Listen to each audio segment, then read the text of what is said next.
New Thought Media Network. We are a global broadcast network of positive music, media, and entertainment, inspiring humanity's evolution along the journey of enlightenment and creating a world of love, peace, empowerment, and prosperity for all. New Thought Media Network. Positively inspiring.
Welcome to Global Thought Today. This is my favorite guest of all time. She's my teacher, she's my friend, she's my mentor, she's my model. She is magnificent. You're going to love her. She's one of my favorite people on the face of the earth, Reverend Dr. Michelle Wadleigh. I'm going to tell you just a little bit about her. She is an inspiring and exciting coach, a master teacher, speaker, workshop, and retreat facilitator. She's the co-founder of Planned Happiness Institute. Now, who could not get behind Planned Happiness Institute? Don't you just want to run out and grab some? And the PHI coach. She is a PHI Coaching Academy co-founder with her husband, Reverend Neil Pinkman. She founded the Center for Spiritual Living North Jersey 20 years ago and continues to serve as spiritual leader. She is an incredibly unique, practical teacher who is passionate about you mastering a fully expressed life. She's grounded in solid metaphysical principles and brings to her teachings a wide open heart with a sense of humor joyfully demonstrated through her laughter and her engaging style. And that's the truth. Her focus as a teacher is empowering others for their own spiritual and emotional liberation through the application of practical tools and methods, including the science of mind. She's a straight shooter who calls things as she sees them while using her easygoing personal style. Michelle brings a wealth of experience from having helped thousands of people to experience greater transformation in their lives. Some of the lessons that she brings everywhere are everything is consciousness, consciousness first, consciousness always, and there is no other. Michelle has spent years developing her courses in forgiveness, shadow work, and perfecting her unique approach to working with individuals called the Radical Release Method. She is the author of 4 books, Prosperous Me, 40 Days to Freedom, a Lenten Practice for the Modern World, May Silence Be Your Guide, and the new one's coming out in just a couple of weeks. It's called Forgiveness, a Path, a Promise, a Way of Life, and it's a workbook for emotional and spiritual freedom. Please welcome Reverend Dr. Michelle Wadleigh, my dear, dear friend.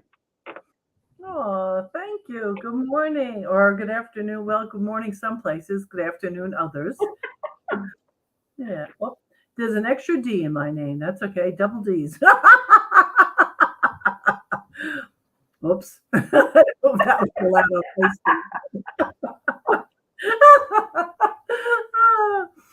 Oh gosh, that was fun. Sharri.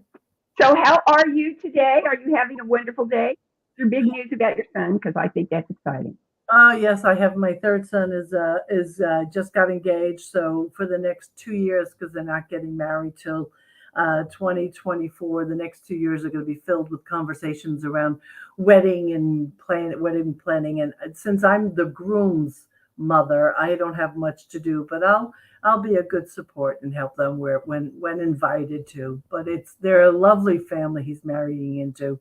So and the truth is that the families are different in lovely ways. So we bring new things to each other.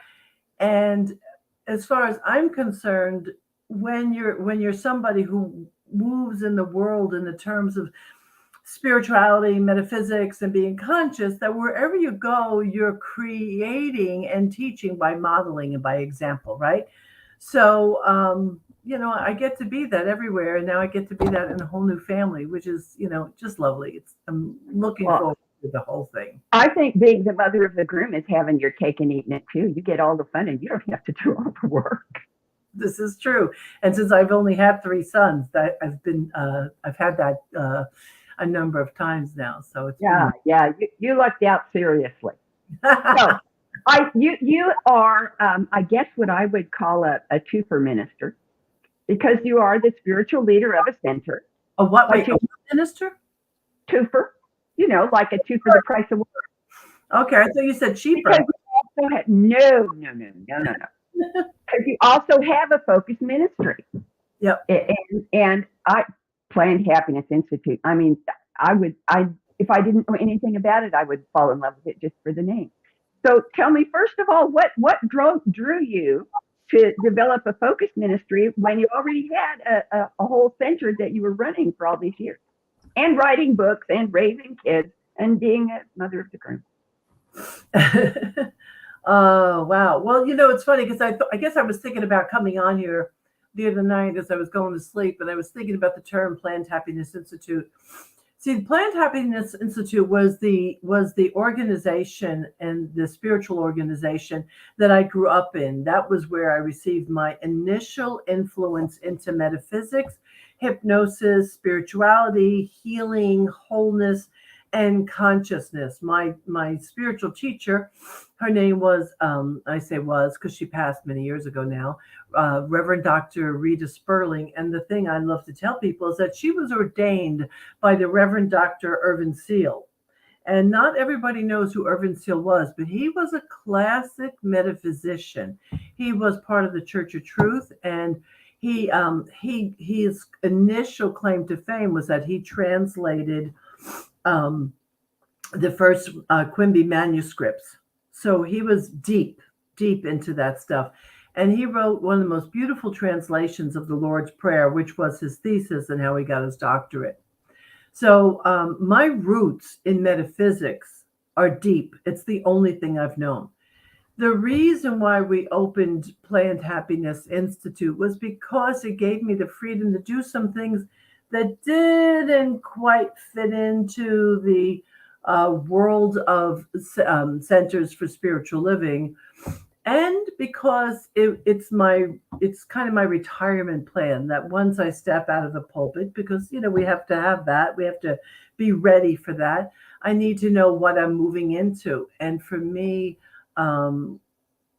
it's all about teaching. I remember when Rita was still alive. This is a long time ago now. And I was starting my ministerial training, and I was all excited. I went, Rita, I'm becoming a minister. And she didn't have the enthusiasm I thought she had. And she said to me, that's good, but remember, you're a teacher. And so that has lasted with me, because the idea of minister, it's such a buzzword and a negative word for many people. And teacher, in the way I think of it, I don't think of it in terms of arrogance, but I think of it as a way of sharing that which motivates and moves me. I'm the kind of person, I can't be quiet when I find a jewel of truth.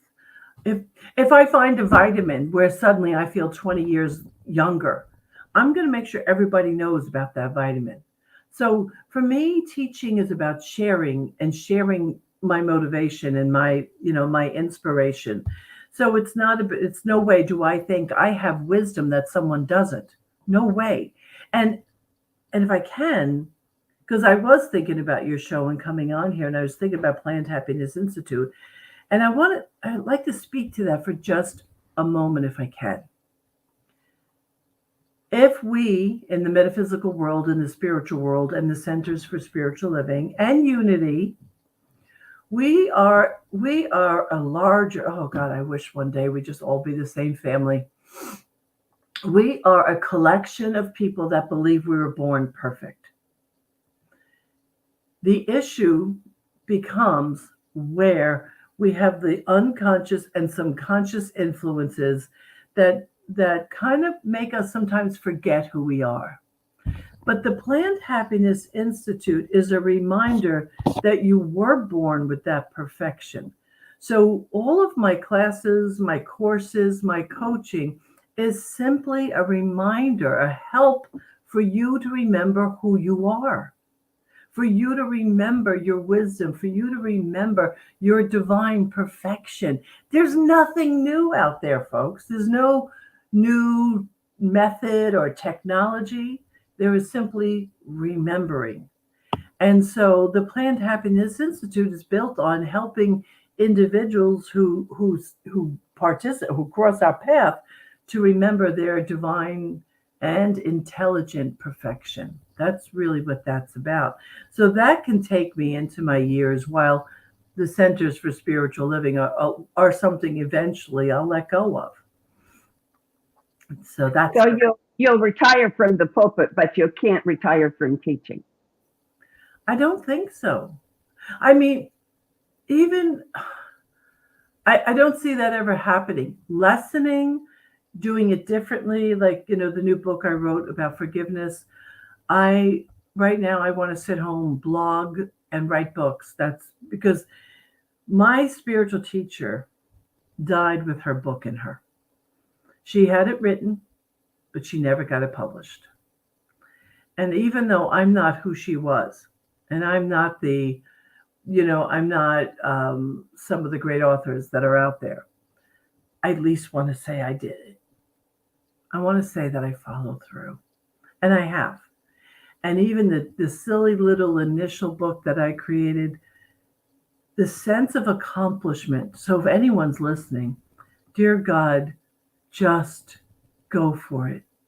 Because they say you have to write 3, 4, 5 flops before something counts anyway. So I'm getting close. I'm getting close to that. But I say to people all the time when they're thinking about writing a book, I'm like, don't think, just do.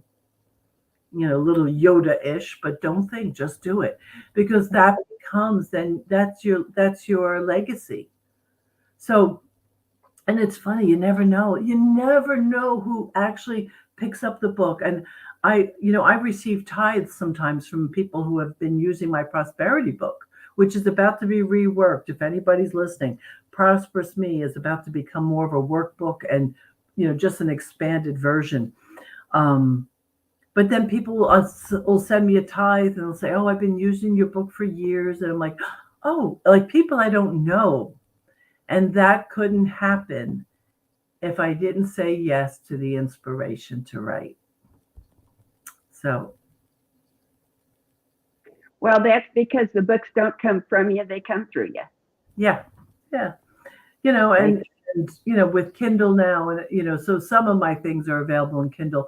My newest book, I'm not so sure if we're going to do it on Kindle because it's a workbook. So, it's something you really want to make messy. You don't want to just keep it clean on the shelf for sure. Gotcha. So what Focus Ministry looks like to you is teaching forever. Yeah. But what I'm hearing is that what you teach and how you teach it is an evolutionary process. Yeah, I don't know how you caught that, but the fact is that's true, because I say as I age, I say less and less and less.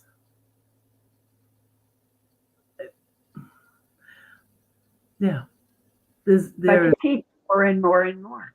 Yeah, because I see how I could be a little quirky, and sometimes I worry about embarrassing my sons because I can be a little quirky.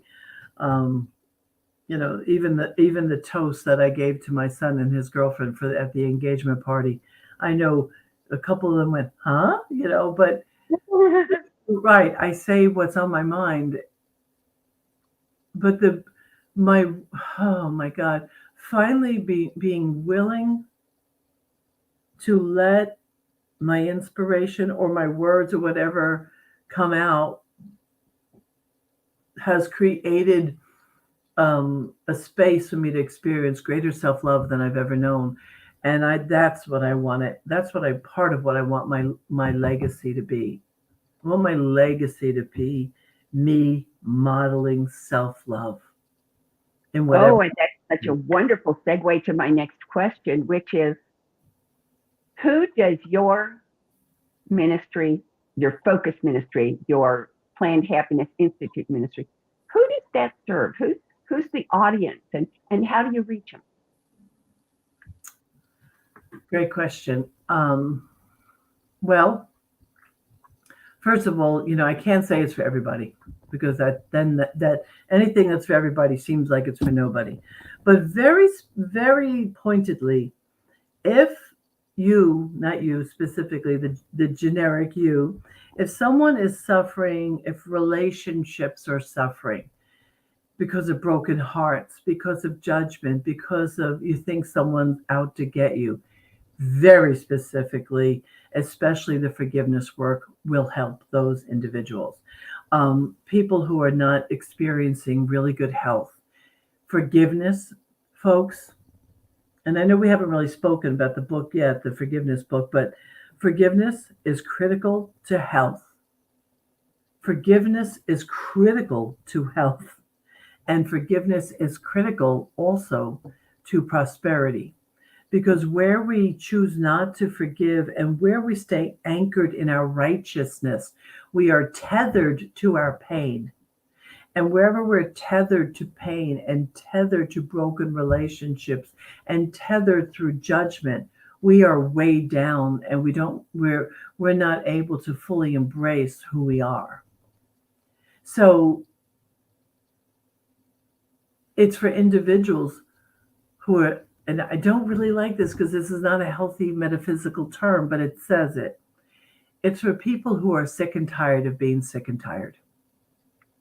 When you're sick and tired of being sick and tired, forgiveness, embracing oneself, learning to love the self changes everything. I mean, I have people in my community. I've had people in my courses from all, around the world. And the stories that I get told about what happened because they did choose to forgive. And part of that, because they chose to cease judging, because that is a critical, a very critical point in my forgiveness work, is we speak a lot about the practice of non-judgment. And with that, relationships heal, like in miraculous ways, in beautiful, beautiful, miraculous ways. I love watching it. Sometimes, you're right that the books come through you. Sometimes I feel so lucky that I just caught it. I caught this. I caught it also from my teacher. I don't have a pretty background. And if anyone chooses to buy my book eventually, when it'll be available in the next 2 weeks, my story, a piece of my story is in the beginning of my book. And there has been some friends who have read it. My social media individual who helps me, I sent a copy to her. She's also one of my forgiveness coaches. And people read the story and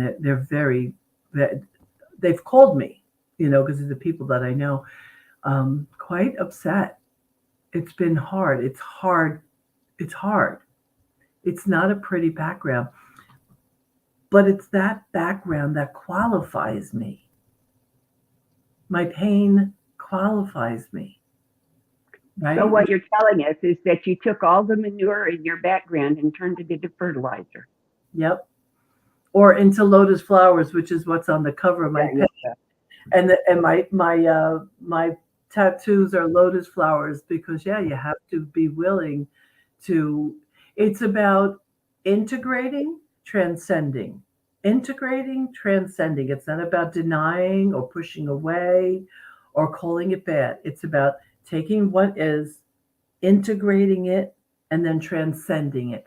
That's what really my focus ministry is all about, is that activity. And what I'm hearing you say is that this is not a technique, this is a practice. And what I mean by that is that this is not something that's ever finished. No. That's why I said evolutionary. This is a path that goes and grows. Yeah, and if for the listeners, because I don't like to leave people thinking, oh my God, this will never be done. It's not like that. It's easier and easier and easier and simpler. So for example, if I'm teaching compassion, I can't teach compassion.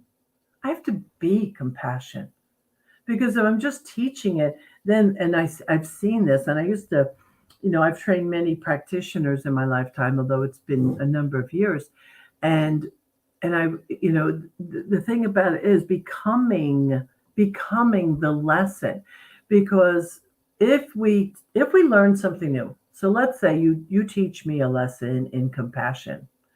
And I'm like, oh, compassion is this and compassion is that. And I have all these quotes and all this stuff. But then I go out and I judge somebody for not being compassionate. I haven't learned a thing. No. I have to be the compassion.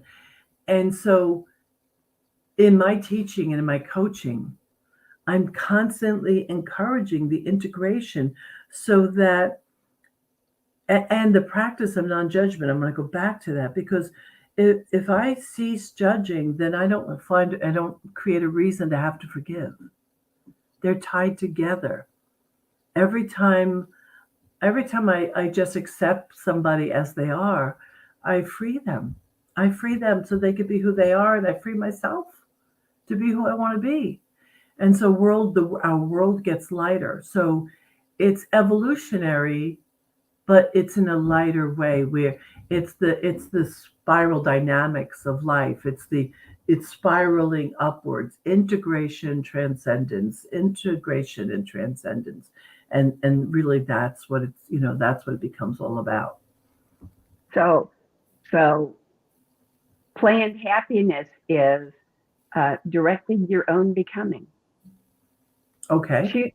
Choosing what you're becoming. Yeah. And moving in the way of that. Yeah, that's a great way to say it. Absolutely. Yeah. Cool. Okay, so I have two questions I ask everybody. I'm going to ask you these questions so I don't forget, and then we'll go back to making sure we don't forget anything you want to talk about. But the first one is, and I think you've practically already answered it, how does your ministry support or expand conscious evolution? I do. I'm going to give an example. I'm going to give what I think is an example.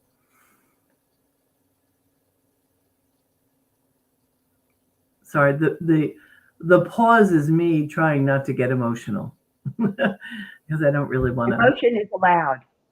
Yeah, but I have no desire to be weepy right now because I won't be able to speak. There are many things I've cared about for a long time when it comes to humanity. And so for a number of years now, I've been doing a lot of anti-racism work. And I've been saying for years that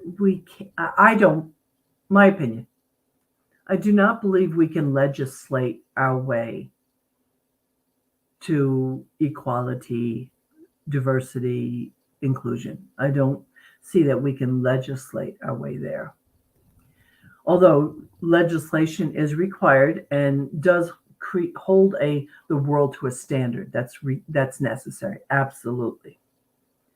My way is slower, quieter, but I believe incredibly impactful.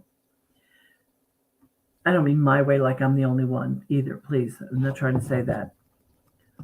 But when I work with individuals or with small groups, and someone asked me one time, what was I hoping to do? Actually, it was Tracy Brown. Tracy Brown asked me what was I hoping to do with all of my anti-racism work. And it's kind of an awkward answer, but this was my answer. I want to raise the consciousness of the people I'm engaging and have them stop being tolerant of anti-racism. I want to raise their intolerance, believe it or not, so that there is a constant expectation that the world conform to love, that the world starts to conform to the new ideas that people like you and I bring. That it is, and you know this, and you, Reverend Sharri, and I were recently together in Unity Village, and the thing I know about when I'm out at a conference, a convention, a retreat, and especially when ministers are gathered, ministers and practitioners, or ministers, practitioners, and very conscious people, wherever we go as a group of individuals, what happens is, if let's say we go out to lunch, we go out to dinner, you can see the people around us responding differently. We walk in the room with an expectation of beauty, of kindness, of generosity, of being, of fairness, right? And so, to me, the way that we will most impact the world is to consistently impact the individual. Because when I expect the world to be different, I engage it, and my observation begins to transform how I engage it. And as we know through the quantum fields, my expectation and my observation transforms the world as I'm observing it. So I think I'm answering the question. I think I am, right? Not only did you answer that question, you answered the next one too, which was, how does your ministry contribute to world peace? You just wrapped them both into one beautiful, gorgeous package. Well, thank you very much. You're welcome, Sharri. Sharri,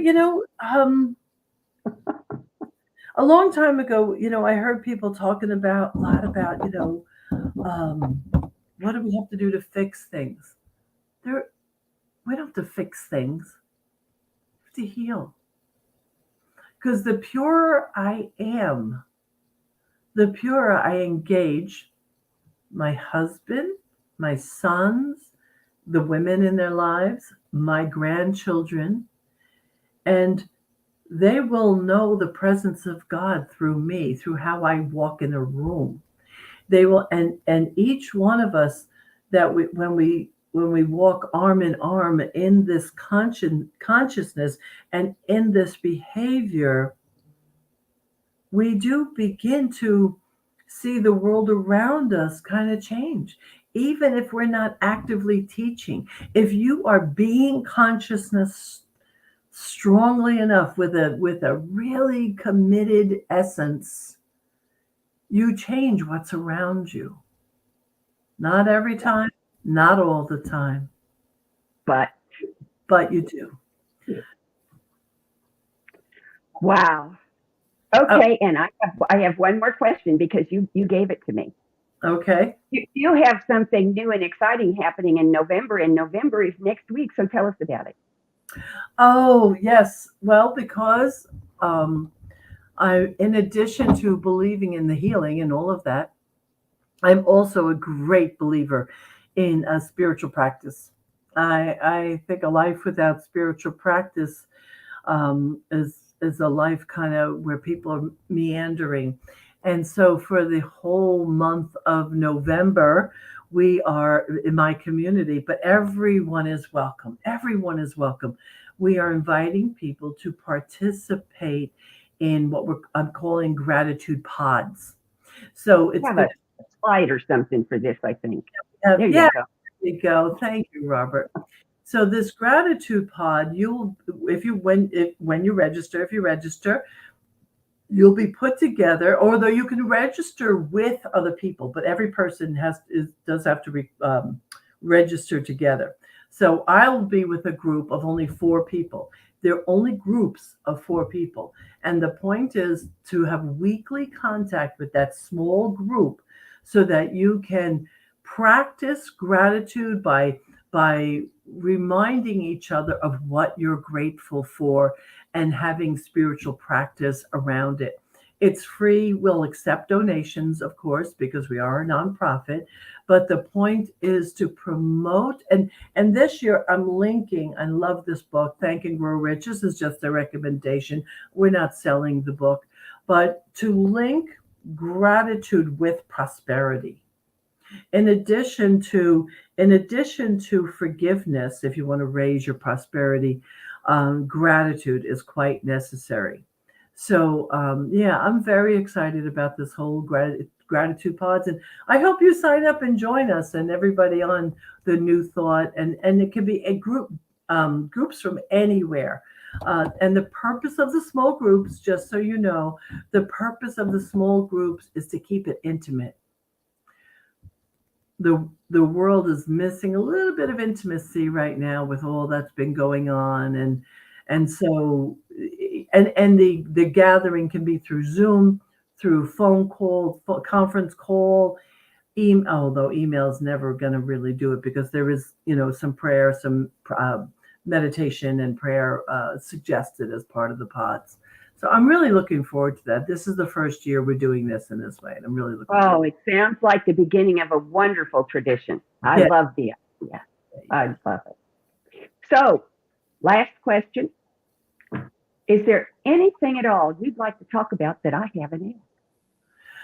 Well, I've dabbled, thank you, and I've dabbled a number of times now, and I've mentioned it, but I love being a practitioner. I love the sacred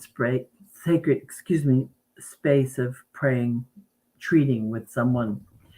And the work that I've done over the past, 20 some odd years with people, it became real obvious that there was some gaps in my training that I received. And I've tried to fill in those gaps as I've trained practitioners. But, the more trained you become, the more you notice the things that are missing.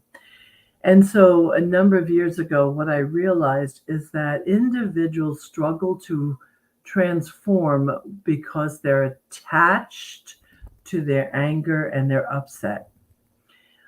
And in order to get there, there has to be a conversation regarding forgiveness.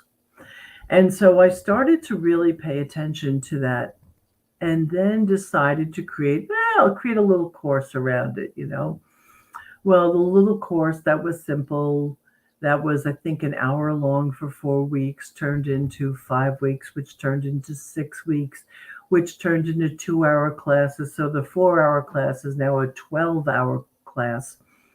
But in addition, I kept developing the course and finding new information and such. And then finally, all of it has landed in a book. This is a terrible thing to do because I know it doesn't show. No, it's not. Oh, it shows very well this way. Oh, Yeah.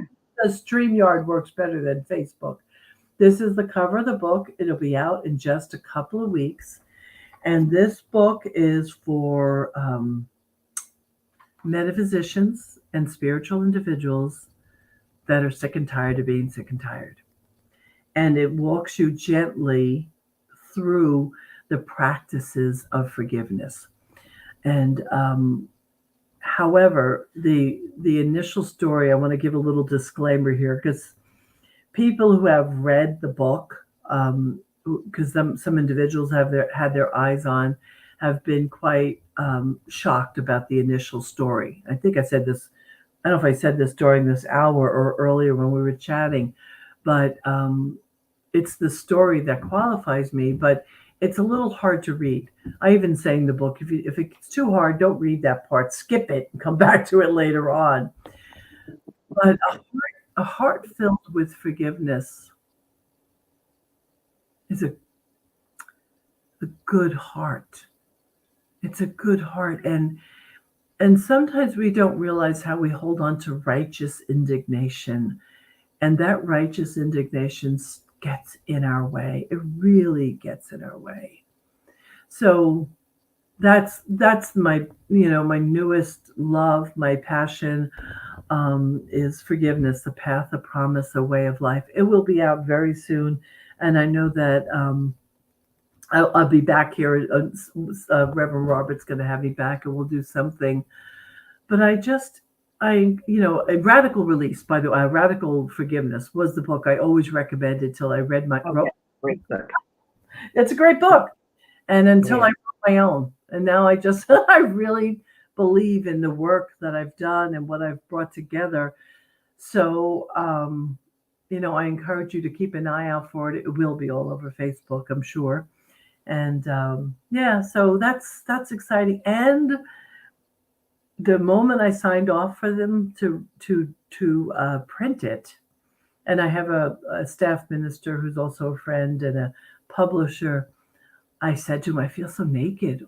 All of a sudden and of course, in the moment I sent it off, I thought how many ways I could improve it, what I should have added, what I forgot. And he said to me, most authors, or a lot of authors, will feel immediately kind of exposed and self-conscious. So it's taken a lot to be willing to put this in print. I got to tell you, not because of the story. My story is my story. It's not unique, and it's not the worst story in the world. There are people who have suffered much greater than I. The naked part is feeling worthy of putting word in print. Feeling worthy of putting word in print. That's the piece. So if someone has read the book, that sounds to me like a really good topic for you to come back and talk again. Absolutely. Yeah. I mean, Christy Hardwick, she's a colleague, and I don't know her. I don't know Christy well at all on my own, but she just wrote this sweet little book called, where is it? Radical Self-Tenderness. Ooh, I like that. Really sweet. It's really sweet. But what I want to say to you is that when you're someone who's really been willing to do this, there's nothing lucky about putting this together. It takes a lot of courage. And although she didn't do it for that purpose, it took a lot of courage to put her words in this book. So I also recommend that book. It's very sweet. Very, very sweet. Well, thank you so much for coming today and for agreeing to come back, because I will hold you to it. Absolutely. I love that. I love New Thought Radio and New Thought Media. I mean, they've been a dance partner with me, and Reverend Robert has been a dance partner, and there's nothing I love more than my dance partners to play in life. So it's been wonderful. And I hope that y'all will come and join us again next week. Our guest next week is Reverend Renee Laboa, and her ministry is called Life in Balance, something I can hardly wait to develop. So come again and see us next week. Come and see us every week, because there's something new and different and clearly exciting every single time. Bye-bye. Thank you. Thanks. On behalf of everyone at New Thought Media Network, thank you for being a member of our virtual family. Your financial contributions help share the New Thought message with people from around the world. Please visit and contribute at www.ntmedia.org/donate. New Thought Media Network. Come be you. And please like, share, and subscribe. Until next time, peace and blessings. Amazing, amazing, you will do amazing things. Amazing, amazing, you will do amazing